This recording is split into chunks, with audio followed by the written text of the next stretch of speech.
এবারে কিন্তু শিয়ালদা বা হাওড়া ডিভিশনে কিন্তু 12 কোচ নয়, 12 কোচের বদলে কিন্তু 15 কোচ বা 20 কোচ কিন্তু ট্রেন চলতে চলেছে ভবিষ্যতে। কবে চলবে, কোন লাইনে চলবে, সব বিস্তারিত জানবো। শিয়ালদা মেন লাইন বা হাওড়া মেন লাইন সবেতেই কি চলবে?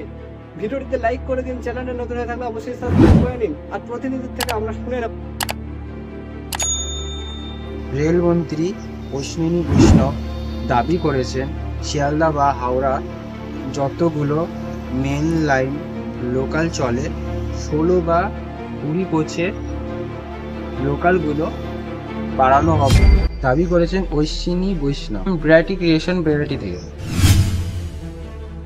আমাদের ভিডিওতে একটি প্রমোশন পার্ট রয়েছে, কিন্তু সেটা ফ্রি আমরা করাচ্ছি। একটি এডুকেশন চ্যানেল, অবশ্যই এটা দেখুন।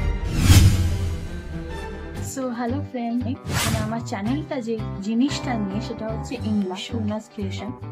তো তোমরা প্লিজ আমার চ্যানেলটা একবার ভিজিট করে এসো, আশা করছি তোমাদের ভালো লাগবে। ওখানে আপাতত জন্য শর্টস ভিডিওই আছে।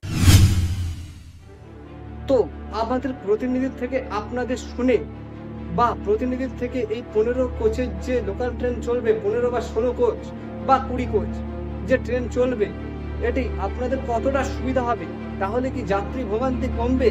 আরো কি লোক তাহলে কি বসে যেতে পারবে? আপনাদের কি মনে হয়?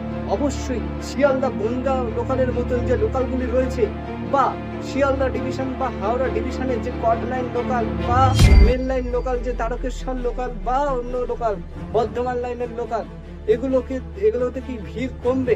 আপনাদের কি মনে হয়? বা ব্যান্ডেল লোকালে যে অফিস টাইমে ভিড় হয়, ঝুলতে ঝুলতে মানুষ যায়, সেটা কি লোকে কি শান্তিভাবে সুস্থভাবে যেতে পারবে? ঝুলতে ঝুলতে কি যেতে হবে না? আপনাদের কি মনে হয়? অবশ্যই কিন্তু কমেন্ট বক্সে লিখে জানাতে একদমই ভুলবেন না। তাহলে দেখা হচ্ছে নতুন কোনো ভিডিওতে। আজকের মতন এই